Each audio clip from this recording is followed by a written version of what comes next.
This is the DMT One-to-One Show, episode 35 on the 14th of November 2013, an interview with Stephen Peach, CEO of the company Moshcam. This is the DMT One-to-One Show, and it's a real pleasure this week to welcome Stephen Peach, the CEO of the company Moshcam. So hi Stephen, and great to have you on. How's it going? Andrea, great to meet you. So it's great to be here and talk about Moshcam and what the company does. It's the second of a series of shows that I'm dedicating to videos. So what is Moshcam in a nutshell? What is Moshcam? Moshcam is obviously an online service, but we film live concerts and we make them available on demand essentially. And we've filmed concerts all over the world. We've done about 1,300 artists to date, and planning to do a whole lot more in the future. So, when did you start out, and how did the company evolve from the beginnings? Excellent. We started here in Sydney, Australia, back in 2007, and the founders had an idea that stemmed from simply going to shows and seeing all these people standing there with their phones held up or cameras or whatever, just capturing the video of the night, and so from that was born the idea of filming a lot of those sorts of shows that tend not to attract the attention of filmmakers a lot. So we focus in on a lot of artists that are probably in venues that are between, say, 1,000 and 5,000 is probably our sweet spot. Right. And a lot of people don't focus in on that area, and so there was huge fan bases for these sorts of artists, and so that from that idea the company was born. In fact, one of our taglines is "Put the phone down, we've got it covered." And so we started filming here in Sydney, and we focus mostly on internationally recognised artists, although we've clearly filmed some Australian artists as well. In the last 18 months or so, we have extended our filming production capability through to London and various places in the US as well.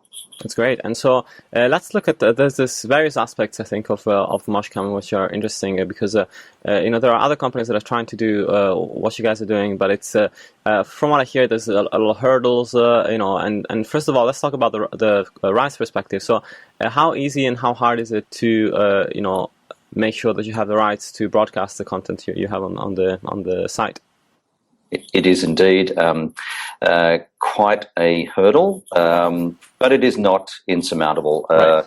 A number of us in the company have a background in the music industry. I ran the local version of the BPI and the RIAA here for a number of years, so we're well aware of the rights landscape, and that was actually one of the primary considerations in setting up this company, is that we knew what we had to do and how to navigate all of this, and so we have focused very much on making sure that we're working within the contractual parameters, that we've got all the relevant rights clearances that we need. And I've got to say that through that process, we're working with labels, publishers, collecting societies, artist managers, and the like. All of that has been a very constructive dialogue, and as I said, we've filmed 1,300 artists to date, so we've managed to get it right 1,300 times so far.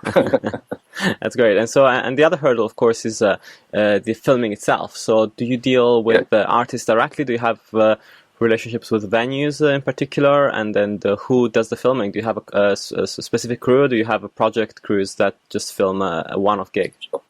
Yep.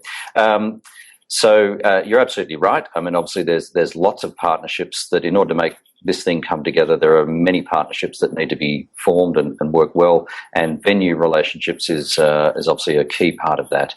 And so we've focused a lot on working with some key venues here in Sydney, and also developing relationships with venues in London, LA, New York, San Francisco, and various other places that we have filmed. And that works quite well, but yes, you absolutely have to do that. And then the way in which we approach the artists is many and varied.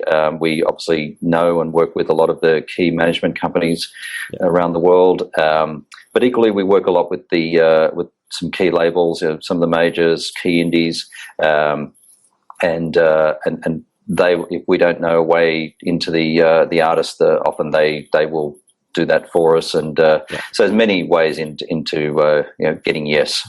Of course. And so you have a fairly multifaceted approach to the distribution of videos, which is interesting, and it's sort of like the same one I have for my in my small sort of world of DMT for the show, which is trying to get it in as many places as possible, essentially. So you have your own channels, your own site and mobile app, but you also have partnerships with third parties for distributing the videos, right? Absolutely right. So yes, we are pursuing a strategy at this stage of ubiquitous distribution, if I can put it that way. You're absolutely right. We have our key offering via the moshcam.com website.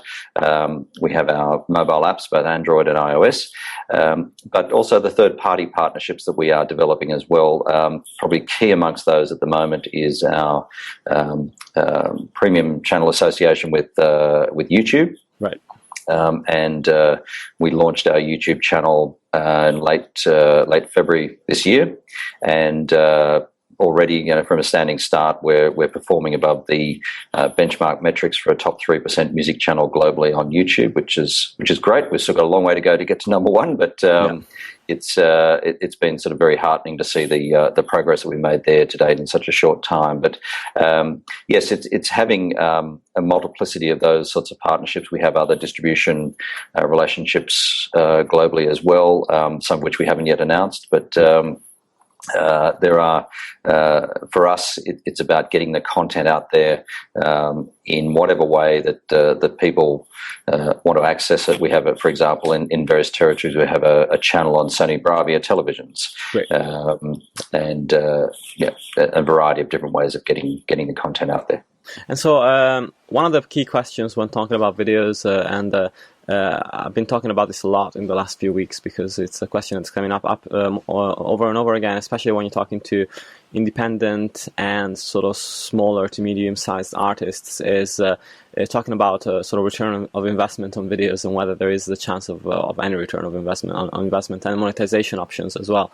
So, of course, I would imagine video, especially, most videos for the music side of things are going to still be an advertising play. And so how do you see that world progressing? And do you feel like there is progressively more money to be made through those channels, especially as mobile starts to take off on YouTube and different sources? Oh, look, I think that's absolutely right. I mean, it's a medium to long-term play. There's no doubt about that. Right.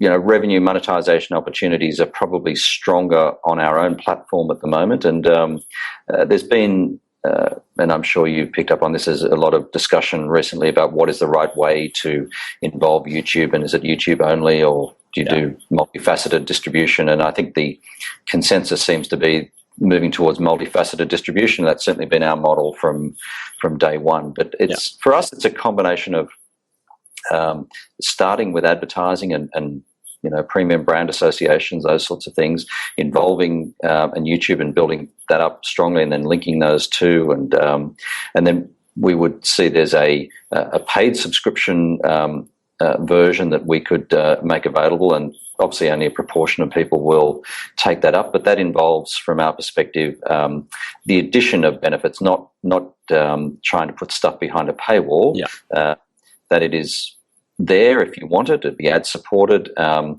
if you want greater functionality, if you want things like offline viewing, if you want high-end audio, if you want a range of other benefits, then there's a subscription offering that you can do that, but it's not necessary. And then, of course, as we're talking about, sort of third-party distribution and the integration of the Moshcam and other music-based offerings into service offerings, perhaps, or content offerings from whether it be telcos or ISPs or whatever, cable companies even. There's a range of opportunities that are there, and all of this is developing, as you well know, fairly rapidly, and I think there's a lot of people working on what is the right monetization model, and we're just making sure that we're everywhere. There's lots of people that are looking very, very hard for content as well. So I think if you have the content, then things are going to start to move your way sooner or later. Well, that's right, and that's what we've always been focused on, creating compelling content, and so we spend put an enormous amount of effort into not just the visuals, but also the audio, most importantly, and I'm very proud to say that I think the audio that we get on our stuff, particularly in the last 18 months or so, has been spectacular. So, and that's very, very important, and that's quite engaging for the fans. And looking at the streaming side of things as well, there's a few companies out there that are really focusing on the streaming of concerts too. Yep. It is a bit of a weird market. It's a big question mark as to whether the audiences are really willing to sit down for a live stream at a specific time, and also as to whether they're willing to pay for that. So is this something that you've explored with Moshcam?